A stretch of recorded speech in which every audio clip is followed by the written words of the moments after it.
ღმერთმა დააგლოცოთ, გაგახაროთ და შეგეწიოთ დღევანდელი დღის მადლი. ვფიქრობ, ეს არის სულთმოფენობის დღესასწაული.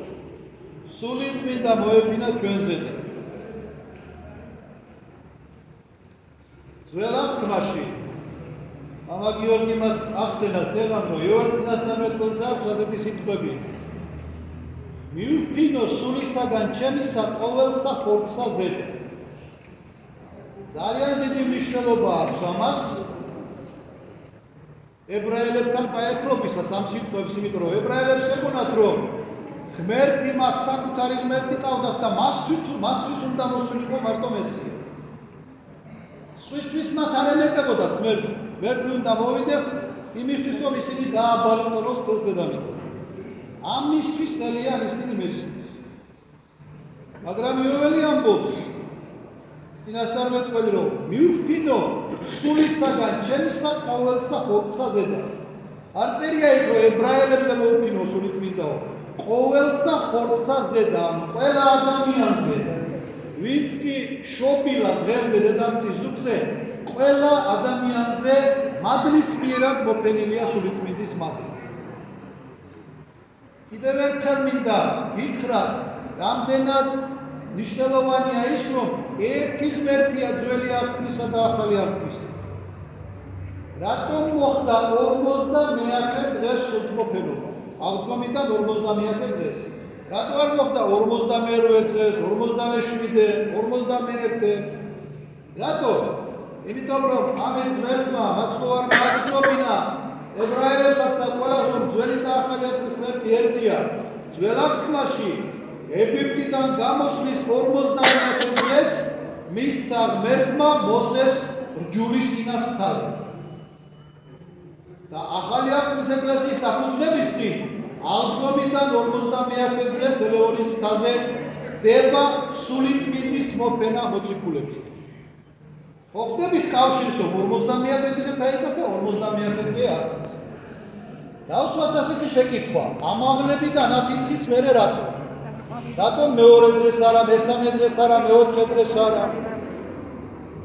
ზოგიერთი მამა ამბობს, რომ 10 წლების მიხედვით 10 დღე დაელოდა მოციქულებს. მაგრამ უმრავლესობა მამების აგზავნებს, რომ 10 დღე ზეცით ამაღლებულმა ღმერთმა საკუთარი მოწაფეები და მოციქულები დატოვა.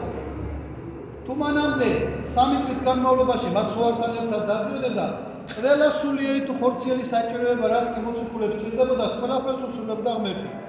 მიცვალებულს აღადგენდა, კეთროვანს განწმენდა, დავდომილს გამკურნავდა, დამბლადაცემულს აღადგენდა, ქარიშხალს დაახშობდა, 5 პურით 5000 დააპურებდა, 4 პურით 7000 დააპურებდა. ანუ ყოფითი იყო თუ სულიერი იყო, ყველა ის მოთხოვნა, რაც უნდა ქონოდა ადამიანს, მაცხოვარი ამ 3 წლის განმავლობაში ყველაფერს უკმაყოფილებს თავის მოციქულებს.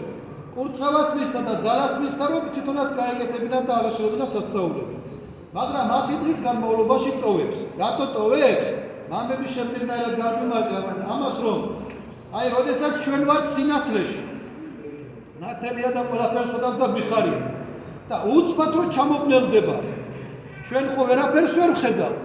და უცბად ადამიანი არა მარტო გარესამყაროს აღიქვამს, არამედ საკუთარ თავში ჩაიხედება. აბა ვინ ვარ მე? სულ რო არ გათენდეს რას ვიზარ? მე ვერაფერს ვერ ვიზარ.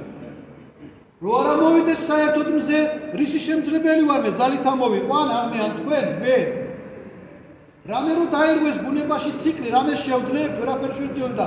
ღმერთმა ეს 10 დღის განმავლობაში მოციქულებს მისცა იმის ფიქრის დრო, თუ რას წარმოადგენს ადამიანი ღმერთის გარეშე. და 10 დღის შემდგომ მოდის მოეფინება სულიწმინდა და როგორც დახსენებია მოციქულთა საქმეში, ჯერ ქარი და გრიგალი იყო. ამასაც განმარტავენ მამები. ყველაფერს სიმბოლური და პირდაპირ მნიშვნელობა აქვს საერთოდ წმინდა წერილში. ქარს აქვს ასეთი თვისება, ჰაერის მოძრაობა. ყველგან შევა, იქიდან შემო, აქიდან გავა, ყველა ჭუჭრუტანას შეძრება.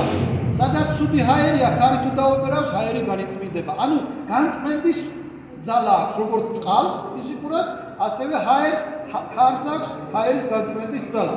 ასევე სულიწმინდა ნებისმიერი პატარა ჭუჭრუტანაც რომ დაუხსდა ჩვენი გულისა, იქ შემოვა სულიწმინდა და დაივალებს ჩვენში. ასე რომ ქარს აი ამის მნიშვნელობა რა ფორმით მოევლინა სულიწმინდა მოციქულებს. ცეცხლის ენების სახით და სხვადასხვა ენაზე ამეთყველდნენ მოციქულები. ეხლა მოდით ვილაპარაკოთ ცეცხლზე. რა თვისებები გააჩნია ცეცხლს როგორც სტიქიობს? წვამს. ხო? გახსოვთ თქვენ სოდომი და გომორი როგორ დაწვა? მაგრამ არის სხვანაირი ცეცხლი, ზეციური ცეცხლი. არის მიწიური ცეცხლი, ნივთიერი ცეცხლი, რომელსაც ჩვენ ხედავთ და აღვიქვამთ და გძნობთ, იმიტომ რომ ცხლა და წვამს. არის ზეციური ცეცხლი, მაგალითად მოსემ რომ მაყლოვანი ნახა. გახსოვთ თქვენ? იწვოდა, მაგრამ არ იწვოდა ბოლომდე. აი, როდესაც ალბომის დღეს, შაბათ დღეს ზეციური ცეცხლი გადმოდის იერუსალიმში, რამოდენიმე წუთი არ წვამს, წვერებზე ისვამენ მამები და წვერს არ წვამს.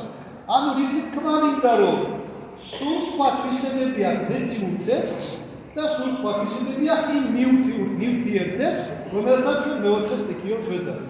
ცეცხლის ენების სახით წამოვიდა და სხვადასხვა ენაზე ამეთყველდნენ მოციქულები. მოციქულებმა რა? ბერძნული ისწავლეს, ლათინური ისწავლეს, გერმანული ისწავლეს, ქართული ისწავლეს, ინდური ისწავლეს, სირიული ისწავლეს, თუ არაფერი უსწავლია. ღვთისგან მოვიდა მადლი, რომ მათ ეს სკოლოდათ ეს ცოდნა. ეხლა მოდით გავიხსენოთ, კიდევ ერთხელ მინდა შეგახსენოთ, რომ ძველი და ახალი აკრის ღმერთი ერთია. ეს ებრაელთათვის რომ გასაგები იყოს და ყველასთვის რომ გახსოვთ ბაბილონის გოდოლი, კაცობრიობამ გადაწყვიტა, რომ აეშენებინა იმ ხალხში, რომ ზეცას მისდომოდნენ. ადამიანმა გადაწყვიტა გაჯიბრებოდა ღმერთს. რა გააკეთა ღმერთმა? ერთ ენაზე ლაპარაკობდა ყველა.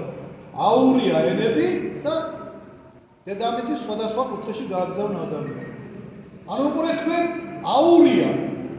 იმ ადამიანებმა ისენები კი არ იცოდნენ, ღმერთმა მისცა ამის ცოდნა.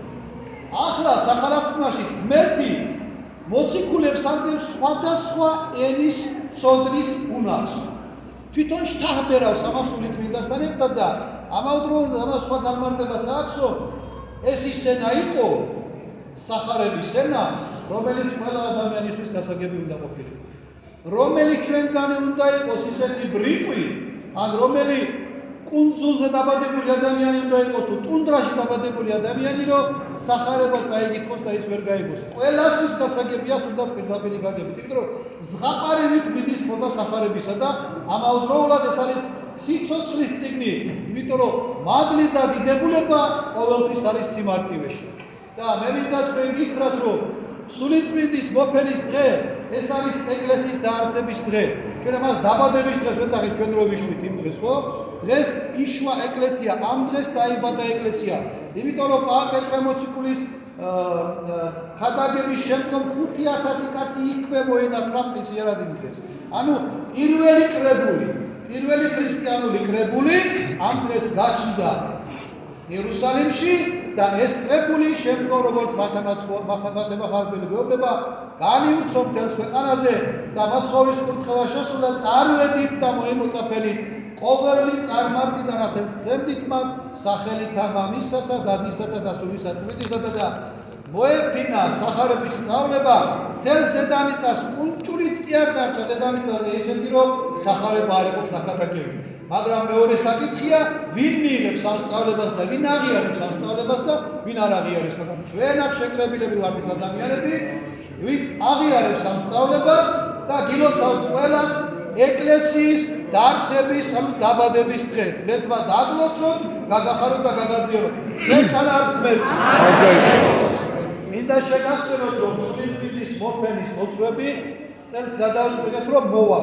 რატომ? იმიტომ რომ ადამიანები ჯერ მიდიოდნენ სახში, მე უნდა დაბრუნდეს ზოგი შორს ცხოვრობს და ამიტომ ჩვენ ეს გავითვალისწინეთ.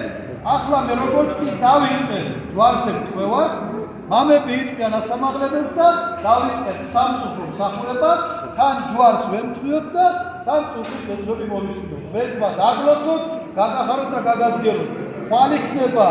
ხვალ იქნება წირვა, ორშაბათი, სამებო გაგვია ხვალინდელ დღეს ხუთშაბათსაც იქნება წირვა და შაბათსაც იქნება წირვა. პირას ჩვეულებრივ როგორც ვატარებთ ხოლმე. ღმერთმა დაგლოცოთ, გადახაროთ და გადაზიაროთ. ჩვენთან ასმელთ. სახელით ამისსა და დაცვისა და სულისა ამინ. სახელით ამისსა და დაცვისა და საეკლესიო და სულისა ამინ. სახელით ამისსა და დაცვისა და სულისა და ამინ. სახელით ამისსა და დაცვისა და სულისა და ამინ.